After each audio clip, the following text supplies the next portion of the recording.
আজকে আসিয়ার জন্য আমরা কাঁদছি, এর আগে বহু আসিয়ার জন্য আমরা কেঁদেছি। আজ আমরা আসিয়াকে দাফন করেছি, বহু আসিয়াকে এই বাংলার মাটিতে এই পর্যন্ত আমরা দাফন করেছি, কিন্তু আসিয়াদের ধর্ষকদেরকে দাফন করার ঘটনা আমাদের মনে পড়ে না। যতদিন পর্যন্ত এই ধর্ষকদের জন্য কোরআন বর্ণিত সর্বোচ্চ শাস্তি মৃত্যুদণ্ড যতদিন পর্যন্ত বাস্তবায়ন না হবে, যারা ফাসাদ ফিল আরদ করছে, এই শাস্তি যতক্ষণ পর্যন্ত বাস্তবায়ন না হবে, চরম শাস্তি দেওয়া না হবে এবং বিচারের যত ফাঁক ফোকর আছে এগুলো যতদিন বন্ধ করা না হবে ততদিন পর্যন্ত আসলে এগুলো বন্ধ হবে না। আমরা কখনো কাঁদবো, কিছুদিন কান্নাকাটি করি, আবার থেমে যাব, আরো কোনো আসিয়া কান্নার আওয়াজ আমাদের কানে আসবে, তখন আমরা আবার হয়তো নড়ে চড়ে বসবো।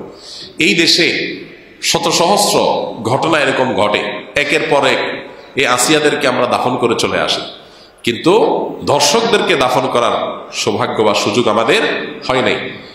কেন?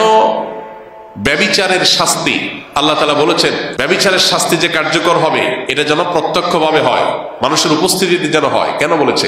কারণ মাকাসিদুশ শরিয়া বা শরিয়ার উদ্দেশ্যই হলো মানুষের জীবন, সম্পদ, ঈমান, মানুষের পরিবার, এই সব কিছুর হেফাজত এবং সংরক্ষণ। এই জন্য শরিয়াত এসেছে। এই জন্য যেই অপরাধের শাস্তি প্রত্যক্ষ হলে সমাজ সোজা হয়ে যাবে, অপরাধীরা সোজা হয়ে যাবে, সেটাকে প্রত্যক্ষ করতে বলেছে শরীয়ত। সেটার বাস্তবায়ন যদি হয় তাহলে ইনশাআল্লাহ আসিয়াদের কান্না আর আমাদের শুনতে হবে না। মানব রচিত বিধিবিধান দিয়ে আজকে হয়তো একটা ফাঁক বন্ধ করবেন, কালকে আর 5টা ফাঁক তৈরি হবে।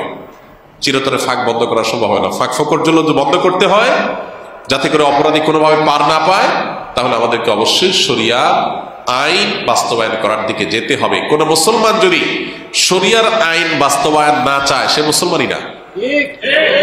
আপনি যদি বলেন যে আমি শরিয়া চাই না, শরিয়া দ্বারা শাসিত হোক আমার দেশ বা আমি নিজে এটা চাই না, তাহলে আপনি নিজেকে মুসলমান দাবি করার কোন নৈতিক অধিকার নাই। শরিয়া এটা শুধুমাত্র চুমু খাওয়ার জন্য আসে নাই। তো আপনি পারছেন না শরিয়া দ্বারা শাসিত হতে, অপরাধ বোধ আপনার মধ্যে আছে যে আমি পারতেছি না বা আমরা পারতেছি না, এটা একটা লেভেল পর্যন্ত চলে, কিন্তু আপনি চান না, পছন্দ করেন না, এটা চলে না। এটা মানে হলো আপনি বিদ্রোহ করলেন, অস্বীকার করলেন, ঈমান থেকে খারিজ হওয়ার মতো বিষয়।